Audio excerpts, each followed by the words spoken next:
everyone. So we're going to talk today about product, because all of you are product folks. The top reason why products fail is because we waste needless time, money, and effort building something that not enough people want. Sometimes nobody wants, and so we want to fix that. This is the question: how do we build a better product that should be keeping a lot of you up at night? And so we want to talk about what does better really mean, and how do we get at those better products. Now, over the years, there have been many different approaches to building products. Some of you have lived through some of these cycles. The most recent one was the shift towards this idea of continuous innovation, or the lean startup. And this is where we start off trying to understand customers better than sometimes they even understand themselves, and we are pushing things a lot faster than ever before. So that's kind of the essence of what a lot of what lean startup is about. Now, I'm sure many of you have been exposed to concepts, principles from Lean Startup. It's been around over 10 years, or getting on about the 10-year point, hard to escape. But when people think of Lean Startup, oftentimes one of two things comes to mind. This idea of the minimum viable product, and then the other concept of this build, measure, learn loop, or running experiments, fast experiments. And the basic premise is this: launch a product quickly, give it to customers so you can start the learning process, and then you can get to incrementally refine from there. So release early, release often, learn from customers, and get to market faster. So those are some of the ways people distill down the lean startup. Now, this obviously works in theory. It's a good idea, because rather than spending a whole year building a very big product that nobody wants, we can learn much faster if we build something in 3 months or 3 weeks or 3 days, and that's kind of the whole premise behind this. The problem, of course, is that this works if you build a reasonably good product. So if I build a reasonably good product and give it to you, you will look at it and say, well, this is kind of a good start, but maybe not quite what I wanted, and you would give me feedback and I can refine from there. But if I start with something that is just a horrible product, the problem that we run into is that people don't give you feedback.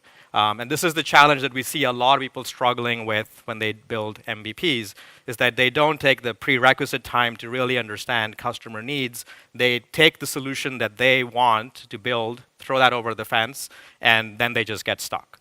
So you don't get feedback, and what we do is we anoint ourselves as the product owner, and we start guessing at what we could do to fix the lack of adoption, build more features, and that's the mythical chase of that killer feature where we just go around in circles a few times, eventually run out of money, or we run out of resources, and then kind of just give up on that product.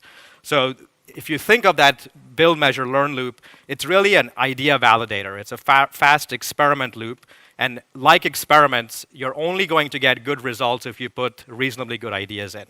If you put garbage in, you're going to get garbage out. So that's the way to kind of think of it. So what I want to talk about today is not rushing to build the MVP. The MVP is still a very powerful concept, but you have to get to understand what is that right minimum viable product to build, and there are other things you can do instead. Think of it this way. If you start with an MVP, it's like starting with a solution. It's like building a key but not knowing what door that's going to open. And sure, you can build a nice looking key. It's a very, fast key. It looks good. Seems like it will be a good key, but you're not really sure. And then you have the harder problem of finding the right door to open with that key, which is a very challenging thing to do. If you just switch perspectives, and that's kind of the key mindset of today, if you switch perspectives and start with the doors of the problems we're solving, the key building for us product folks is actually the easier thing to do. So that is how we want to kind of shift perspective. Now, if we talk about what we are really trying to tackle here, it's fighting our internal biases. As product folks, as innovators, as entrepreneurs, we have a predisposition for solution. When we look at a problem, we rush to the first solution in mind, and we think that if we can just build that solution, we'd solve this problem. And that's a bias that we have, and this is where we kind of go down these long cycles of building things that sometimes not enough people want, and then we kind of get stuck from there. So we want to fight this innovator's bias. One of the tools that was kind of mentioned up earlier was the Lean Canvas. Maybe with a show of hands, any users of the Lean Canvas in the audience? Well, thank you. So the Lean Canvas is a rapid idea capture tool. And one of the kind of boxes we want people to start with and kind of think about. You'll find a solution box in there, but if you notice, it's kind of next to problem. It's one of the smallest boxes on the canvas, and that was by design, because we product folks understand the solution better than anyone else, and so we don't need to spend a lot of time thinking about that. But what we do need to think about are who are our customers and what problems are they really trying to solve. And that's something that we don't spend enough time thinking about. So think of this as a way of taking the idea that you have, deconstructing it on a page, sharing it with somebody other than yourself, and see if they get it. And so it's a good way to kind of test our biases to see, are we building something because we're in love with solution, or are we building something because we understand our customers and their needs? So that's what the canvas is about. And fundamentally, you want to ask yourself these 4 questions. Who is our customer? Who are our early adopters? So that's the subset of your most promising, best customers that you'd want to initially launch with. What problems do they have? Not what problems are you solving for your mainstream audience, but what problems do you solve for those early adopters? You can look at any product out there, whether it's Facebook, Apple products, or Microsoft products, Google. They all start with a much smaller subset, that early adopter subset of the larger market. And that's kind of that approach here. So think about what problems your early adopters have, and then what are they doing today to solve that problem. So this is generally where we ask people to start and then think of the solution. So that's kind of the order of how we like people to work through the canvas. Now, starting with problems sounds simple, but simple doesn't mean it's easy. And so this is where I'll talk about some of the challenges when we start thinking about products, or in terms of problems before solutions. The first one is this idea of the innovator's bias. It's something that we just can't shake off. Even though I told you, forget about solution, start with the lean canvas and start with problems and customer segments, what often happens is this. Is people will pretend to take the solution out of their mind, but it's still in there. You just can't forget the solution. And so rather than asking who are our customers and what problems do they have, you tell yourself, I already want to build a hammer, and so how can I solve my customer's problem with a hammer? So we end up inventing or faking some of these problems on the canvas and then pass it off as a problem worth solving. When you go and talk to customers, we look for those confirmation bias, like I have this nice pretty hammer, would you like to use it? And if people say, yeah, I'll give it I'll try it out, you come back and say, people want my product, so let's go and finish it off. So those are some of the traps we fall into. So that's one of the challenges that we often see. The other one is, well, let's go and ask customers, because let's talk to customers, let's ask them what they want. The problem is that customers too are solution biased. Again, a lot of you are in product, and the way you can kind of test that is just look at your feature backlog. And you will look at a lot of the features that your customers often request are not really problem descriptions, they are really solution descriptions. They are telling you, build me this report or give me this button so I can do X, but that's not necessarily getting to the root causes of problems. And so we get into these traps where we listen to customers, but when you give customers the features that you build, the features that they ask, they don't use them either. And you can tell from your metrics, they're not using what they even ask for. And why does this really happen is because customers many times don't understand the root causes of their own problems. It's the reason why people go to therapists, is you need kind of deep introspection to figure some of that stuff out. And so you get a lot of surface problems, which is not enough to kind of get to really building things that they really want. And then those of you that are in kind of desire-driven products, it's even more challenging to talk about problems, because you wouldn't ask a customer what problem does a video game solve, or what problem does fashion or a movie solve. There's kind of a weird question to be asking.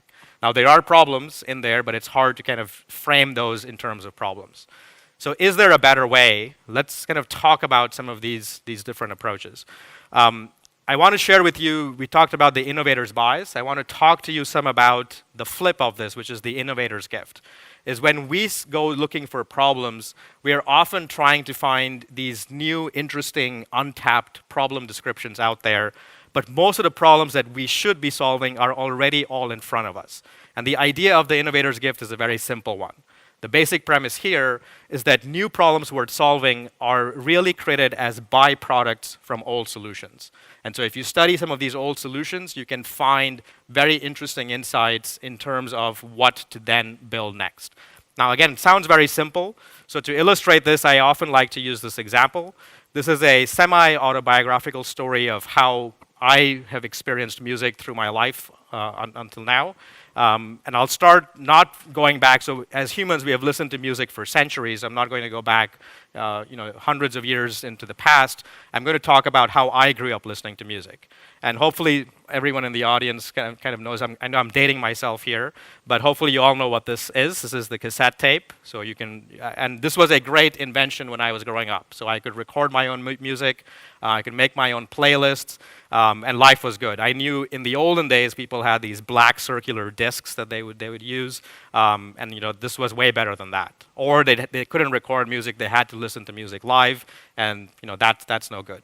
So I was very happy with this invention. If you had asked me, if you had interviewed me as a kid and said, "What's wrong with the cassette tape? Tell me what problems you have," I would say nothing. Life is good. This is the perfect product. And that's how customers are. They can't really see the problems that are in front of them because they don't know there's anything better is even possible. And then one day these things come out. So you get these CDs that come out, and sure, they boast better quality, but that's not enough. But the thing they begin to point out are some of the problems with listening to music on the cassette tape. One of them was finding the music that you have. So I have all these playlists, that's great, but I cannot ever find any song. I have to rewind forward a few times, search around my tape, or I have to be very organized and have all the counts. You have to, and some of you may not know what I'm talking about, but you have to rewind the tape, set it to 0, and then start forwarding and back to actually find the song that you want. So kind of very cumbersome. So when you kind of see that CDs have instant access, that immediately gets your attention. Now in the beginning they weren't recordable, but eventually they became recordable, and then there was massive switch. By the time I was in my college years, all my music was on CDs. I even had one of these CD changers, these 300 CD changer things, and I was the proud owner of 200 CDs, and I would tell everyone this is my entire music collection. And this again was awesome, but at the same time it was a very fragile system. I had to be super organized. If I didn't put a CD in the same place, I could never find any song anymore. As a college student, I moved a lot, and in those moves, things would get shuffled up, and once I lost all my CDs, and I just gave up. I never put them all back in there. So again, a very fragile system, but again, these are pet peeves, but they weren't enough reason for me to switch to, because what would I switch to? This was the best system that I had back then. Then we started digitizing music, and first it was Napster, and the big message was, why buy a whole CD when you only need one song? And get it in this digital medium. So MP3 players showed up on the scene. Napster was allowing you to get all kinds of songs really for free. They got shut down because that was not legal. But then Apple came on the scene, kind of built their iPod. Steve Jobs got on stage, said, you don't need you don't need all these CDs. All you need is 1,000 songs in your pocket. So buy this iPod. And today we are launching the music store.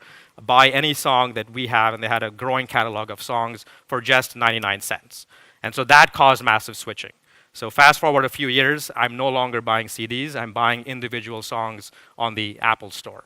And life was good for a few years until these services came on. So these are streaming services, first Pandora, then Spotify, and the message there was 1,000 songs, not enough. Now we've got this explosion in music. We can give you 40 million songs in the cloud, which you can get access to for one low subscription of, say, $12, $15 a month, whatever that ends up being. So that caused massive switching. So today, I don't buy songs anymore on the Apple Store. I have a subscription to these services, and I stream all the music that I have. So that's kind of where I am. Then I had kids, and as my kids grew up, in the beginning they listened to what I listened to, and then at some point my daughter, who has got her own eclectic music tastes, wants to listen to her music, so we'd get into fights about what music's playing.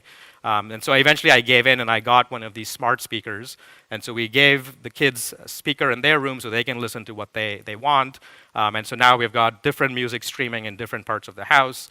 The only problem here is that I now didn't have a remote control for them, because you need a phone to be able to set the music that you want to play. And our kids were younger, we didn't want them to kind of limit the screen time they have, so I had to go in there and always set the songs, and that became a problem, because trying to change the song after every track was kind of cumbersome, until one day I discovered this device. So the Amazon Echo or Alexa is a way of controlling your music. So now this is the preferred way of listening to music in my household. We have got one of these devices next to every smart speaker. Some of these speakers now even have this integrated. So everyone's going around the house just barking orders at Alexa, telling her to play different music in different parts of the house. Right? So this is a kind of a brief story of my journey through music so far. Notice that the job of listening to music doesn't change, but all these solutions have changed over time. And they haven't changed because I discovered a problem. It's that an invention came on the scene and highlighted some of the inefficiencies or some of the problems with the previous solution, which caused these massive switches. And if I follow the story along, I know there's going to be something after Alexa. Now, I don't know what that is. Some of you in the room maybe are working on something, or maybe someone will go invent something that's going to be better, and I know I'm going to switch to that, but that is kind of the nature of innovation. So that's the idea of the innovator's gift, is don't go looking kind of forward, look backwards to figure out what's going to come next. So new problems worth solving can be discovered by studying some of these old solutions. So how do we study old solutions? There are many techniques out there. So a lot of you probably use user research methods. You might do a lot of customer journey maps and things of that sort. This is a very detailed example of what one of those things might look like. We also go and build these very rich personas of our customers. Now, all of these are good exercises. All of these are good, but I find that in the early days when you're trying to build something out of nothing, they can be a bit overkill. They can be overkill because there's just too much data in here, and a lot of this isn't yet super actionable.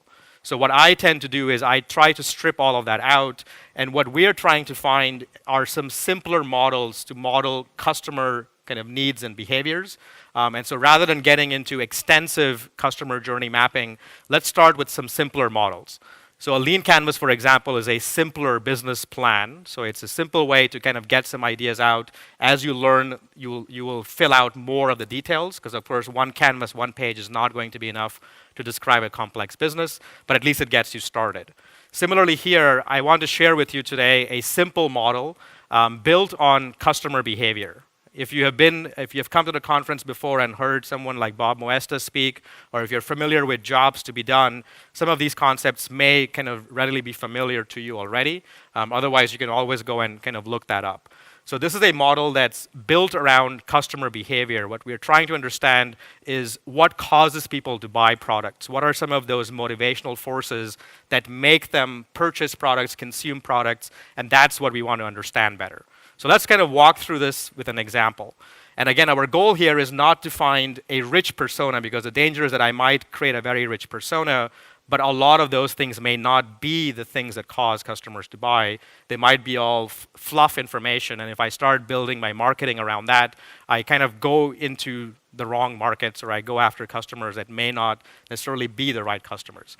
So again, our challenge is not the most number of distinguishing characteristics, but how do we find the smallest number of distinguishing characteristics that would help us identify a customer? And a customer is somebody who buys from us. So how do we find that customer?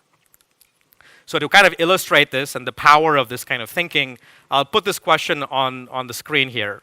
So, and I'd like you to throw out some answers. So if you were a mattress company selling a mattress that can alleviate back pain, when would be the best time of day to advertise that?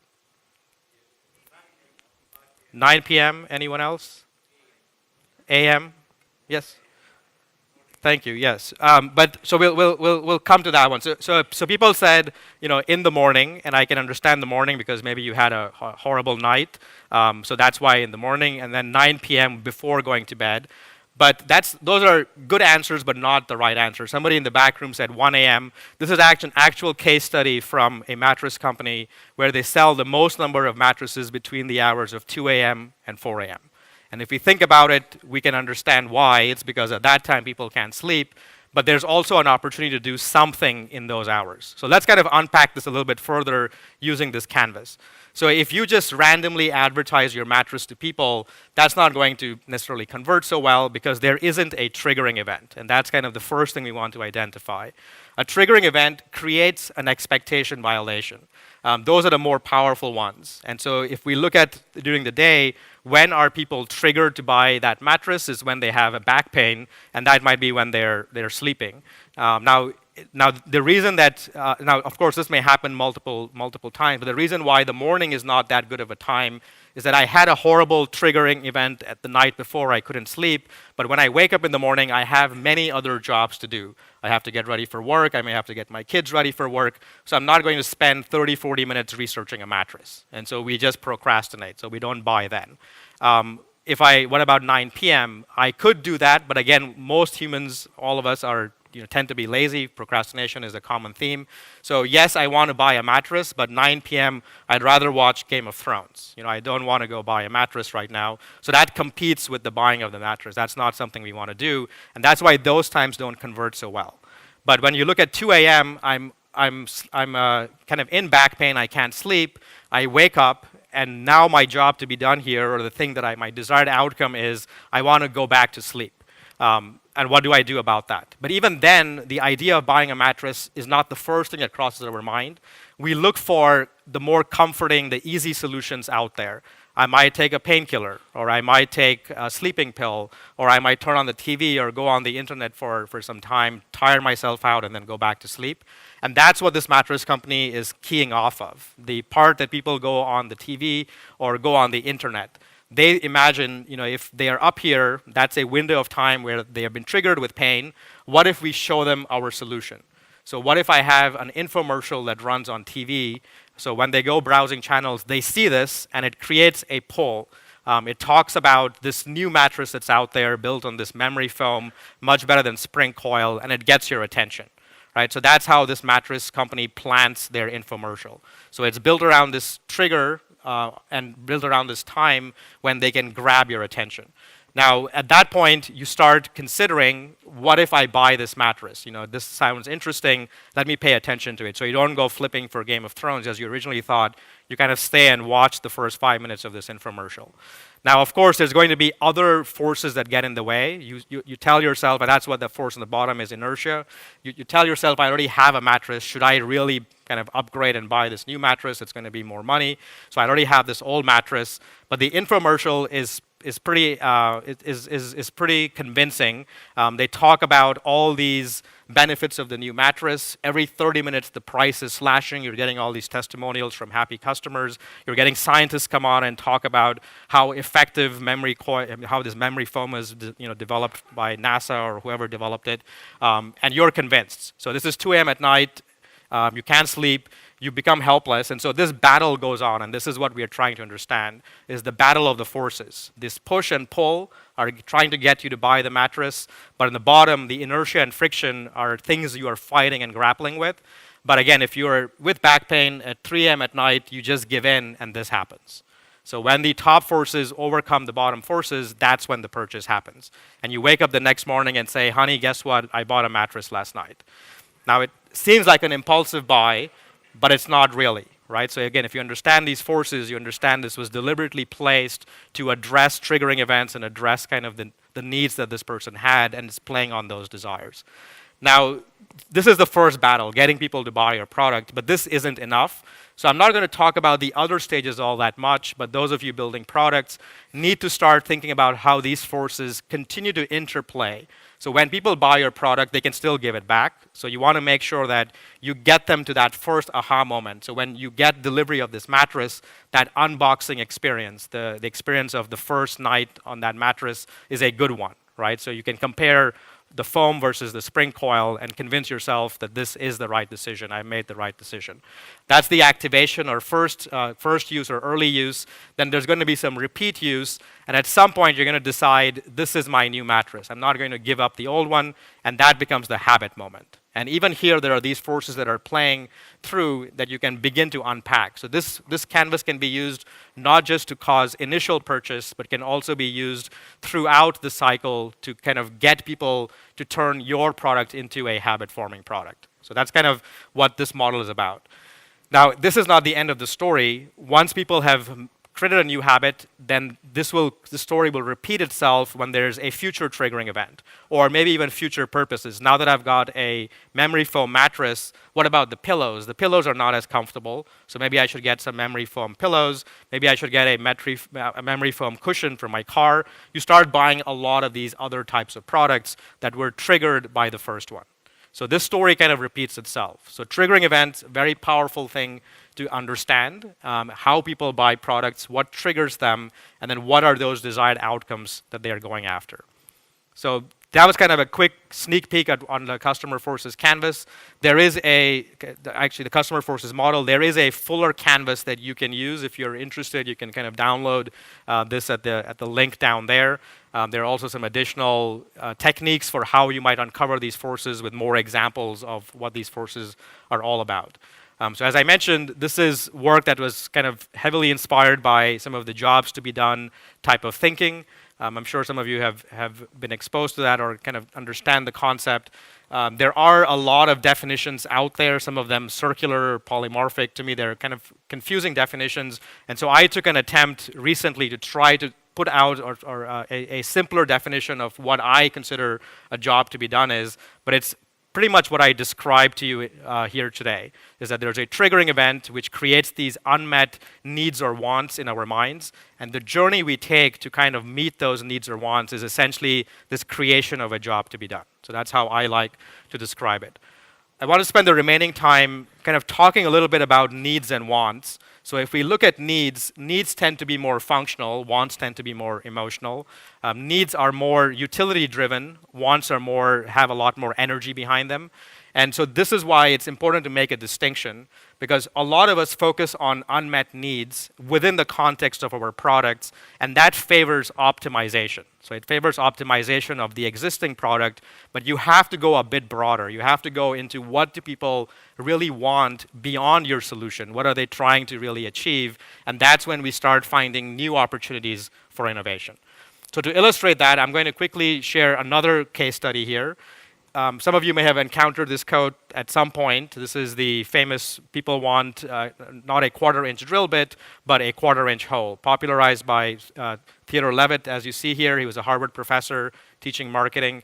And back in the 70s, he brought this out, and it changed our perspectives on how we shouldn't just think about features and benefits, but we should think about what are people trying, what is that outcome they're trying to achieve. Now, if you were a drill bit manufacturer company, you might say, let me go and do some studies. Let me go and see how people use our drill bits today, and let's see if we can find any problems. You might find that when they drill holes into harder surfaces, these drill bits break, so that's something you note. You might notice that drilling a hole is a simple thing, but it's for a first-time user, it's actually quite complex. I have to know where to drill the hole. I have to know if there's a stud kind of behind the wall. There are lots of things you have to figure out. You have to be able to measure. If you have two holes, you have to make sure everything is level. Maybe a measuring tape, maybe a leveler. There are a lot of things that kind of go into drilling a hole. So that's kind of some of the immediate problems. There are some other problems here in this picture.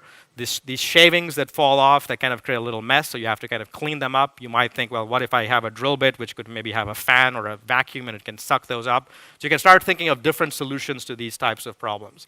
You might kind of look at the hole itself as being a problem, is that when I drill a hole, people don't really want that ugly thing, but that's not as bad of a problem because they're going to hang something. Maybe they're going to put some tools or a painting in the back. So that's maybe not something worth fixing. But that's how you as a drill bit manufacturer might study this. And you might come out and say, let's solve the simplest thing, which is let's just build stronger drill bits, kind of lace them with some titanium, and we'll sell that. We'll sell a lot of those. Now that's when we are still stuck, in my opinion, in the needs or the solution space, and we have to think a little bit broader. So if we look at this code, while it's a very powerful one, it has a couple of issues. The first one is that it's targeting everyone. When it says people don't want a quarter-inch drill bit, people is too broad a term. We should kind of simplify that a little bit more or narrow it down a little bit more. Who would use drill bits? It could be construction workers, it could be homeowners. In this context, let's just focus on homeowners. So if you narrow it down, you kind of understand, again, what are the needs of that person, what are the wants of that person. So we need to narrow down first. But the other issue that I have with this code, and this is probably the more important one, is it says people want a quarter-inch hole, but I would argue that people don't really want a quarter-inch hole. That's not a desired outcome. They might need a quarter-inch hole for something, but they don't want it. Nobody wants their house looking like this. So that's not the desired outcome, and this is where we have to go a bit broader. If you kind of get stuck in some of these kinds of outcomes and optimize for that, you're still missing the point. You have to go broader than that. Now, a way of going broader, searching for this bigger context, is by progressively asking, why are people doing this? And that's something you can do in your discovery process. Why is it that you want a hole in your house or in your wall? And kind of asking that progressive why. So you're trying to search for this bigger context. Every product lives in the product context where you find features and benefits and some of these needs, but there's a bigger context where you find the jobs to be done or you find these wants and desired outcomes. So let's look at that from a drill bit context or as a product. So why are people drilling holes in their walls? Or why are people buying drill bits? Because they want a hole in their wall, but we know that's not a desired outcome, so we ask the next question, which is why do you want this hole in your wall? And someone might tell you, well, it's to secure a hook. I want to put a hook on the wall. Well, that too is still not yet a desired outcome. You're not going to leave the hook on the wall. So you ask the next question, which is why do you want these hooks in your wall? It's because I want to hang a painting. Now we're getting somewhere. So now I understand that you are drilling this hole as a means to an end. So you need the hole, you need the hooks, but what you really want is to hang a painting. And I might stop here, and I might say, well, how can I get you a painting on your wall without having to even drill a hole? That's where we start kind of bringing innovative thinking. And a company, which you all know, 3M, actually solved this problem not with drill bits, but with glue. So you can go off and build strong glue in this case to build this mounting tape and sell that to people. So when you go to the hardware store, you're a new homeowner, so you've been triggered. I'm a new homeowner, I've got these empty walls. I go to my hardware store to pick up a drill bit or a drill set. It's a $100 purchase. Next to it, you find this $20 purchase for mounting tape, which can get the same job done for a fraction of the cost, and you don't have the hole, you don't have the mess, you don't have to do a lot of that measuring. That's a much better solution to the problem.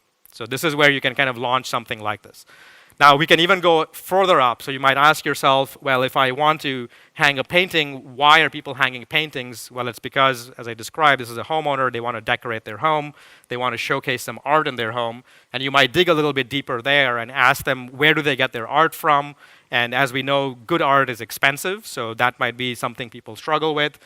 People might also get bored with the art that's on the walls. They may want to change it often, but again, if you invest in art and it's expensive, what do you do with it? So you can kind of explore other areas that people are trying to get something done, which is, I want to display art in my house. I'd like to be able to change it up every now and then, but how do I do that?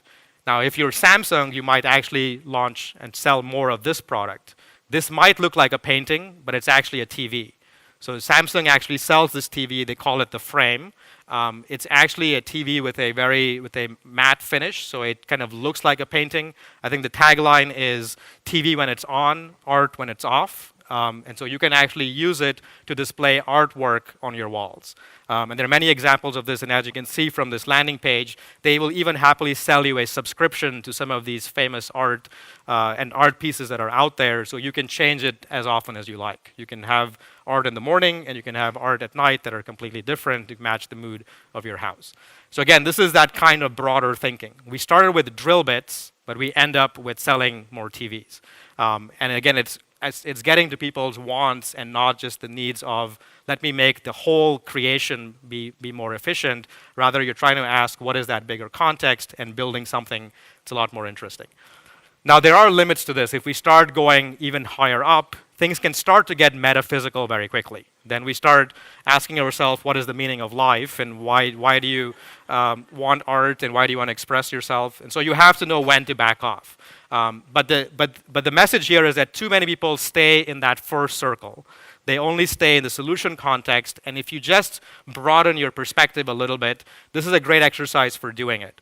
A lot of us build products, and we ask ourselves, how do we build better products? But if you flip that around and identify your customer segment you're going after, and instead of saying, how do I build a better product, how do I build a better customer, that's a good way of getting outside of that solution box. So ask yourself, if you're trying to service homeowners, how do I build better homeowners? What is a homeowner trying to achieve? And can I, in my product, look at that bigger context? Because that's where you're going to find problems worth solving. That's where you're going to find some of these new spaces for innovation. So hopefully this was helpful. I'll be around if you have any questions. Happy to answer and talk to you more. Thank you.